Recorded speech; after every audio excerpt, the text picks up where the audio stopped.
I'm only chasing a better life that I envision for myself in my attunement, my psychic illumination, and my pathways of deeper introspection, understanding through bending the will of the universe to my own mortality. I have laid out the blueprint schematics of my journey within myself. And I deeply apologize to anybody in my life, everyone whom I had negatively afflicted or who I had hurt, and that was not by design, that was not intentionally done. And I live with those regrets every day of my life. And honestly, I vibe with everyone. All I do is try to manifest a greater life, a greater future, not only for myself, but the world around me. I'm constantly having to try to make amends with my past as well as my present. And just like I said in the Bible, in Jesus Christ, when he had said, "And he who is among you, who is without sin, to cast the first stone, to be the first one among you to cast it." And there was none, because it illustrates and shows the depiction that none of us are perfect. None of us as human beings are. I refuse to apologize for being who I am, unapologetically me, to being a good person. I know myself, and God and the universe knows me, and Jesus Christ knows me more than anybody else in my life. And I repent for my sins every day of my life, and I ask for forgiveness from our dearly beloved Father, who art thou in heaven. And I ask God every day of my life to forgive me for the atonement of my sins, that may of all the positive in my life outweigh the negatives out of my life.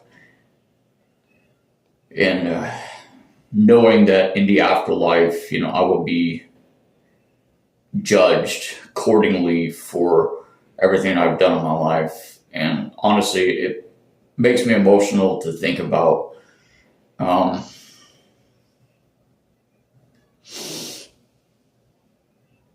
all I've ever done, I swear, all I've ever done was do right by everybody in my life. And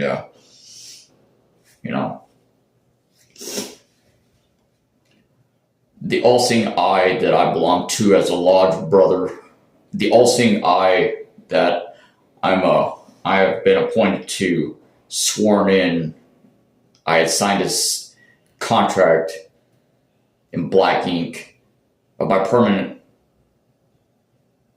solemn oath of secrecy, being a lodge brother, that the all-seeing eye, the eye of providence, the great architect of the universe, God, watches and observes everything that we say, we do, what we don't say, what we're supposed to say. And honestly, I ask for forgiveness every day of my life, and I swear I try to be as optimistic as possible. There's so much afflictions of life that carries throughout the windstorms and the currents in the oceans, and throughout the air of our mortality and our existence, that we are constantly weighed in our judgment against ourselves, and the currents and the sands of the hourglass. We are on borrowed time.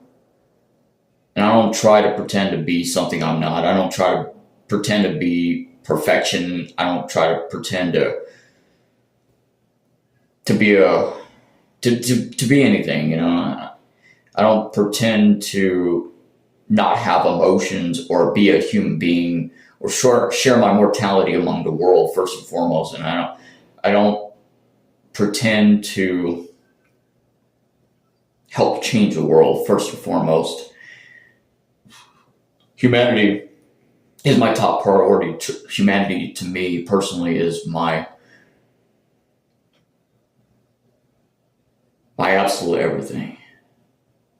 I dedicate a lot of my time to my service and being a volunteer to homeless shelters and animal shelters, and raise advocacy for humanistic rights, as well as animal rights, and try to help out at children's hospitals. And I try my best to be the best person possible, like close to perfection as possible.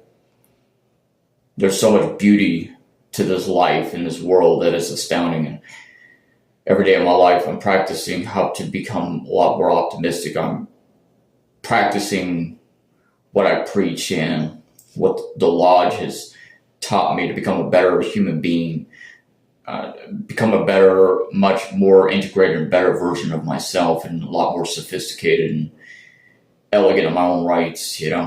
I'm truly inspired by all of your support, and I thank you for your positive words. And a lot of people have helped me throughout my depression, helped me in my mental state, and allowed me to this capability to become a better version of myself, to become a better me every day of my life. And I want to be that positive influence and inspiration to every one of you as well. To whomever touches my life, I want to be that example of that warmth and kindness, and that that light, to celebrate that as a part of your life. I'm not a perfect human being, and I have my share of my haters. I have people that don't quite understand my vibration, my frequency, or my energy, or my authenticity. And they're so fake and toxic that they refuse to. It's not so much they refuse, it's that it's more like they're allergic. They cannot stand people like myself, who are brutally honest and true to myself, who have greater aspirations above myself. I don't have selfish, ulterior motives or, intentions or anything. My intentions are clear. I have a huge heart, and authentically me.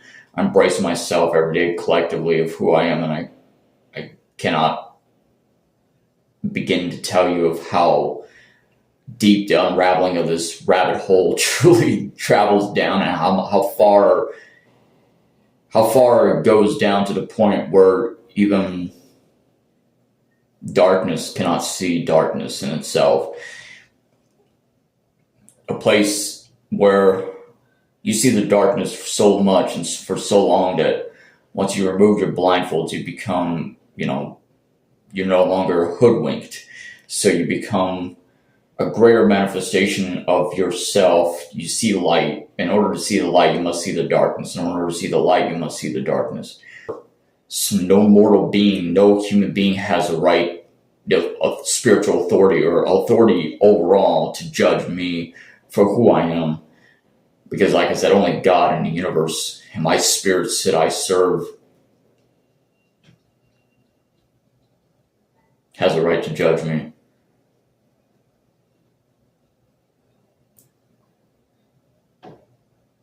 I'm practicing how to become a lot more optimistic every day of my life, and I cannot apologize for my emotions, because my emotions are real, and it's nothing that you could ever put a price on, my authenticity or who I am, because authentically, there's only one of me, and I'm having to unraveling the third eye and consciousness of my mortal self and my mind every day of my life, and my spiritual vessel. And my vessel is a lot more complicated than what people might like to believe.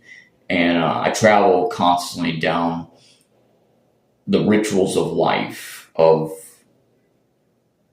how to become one within myself,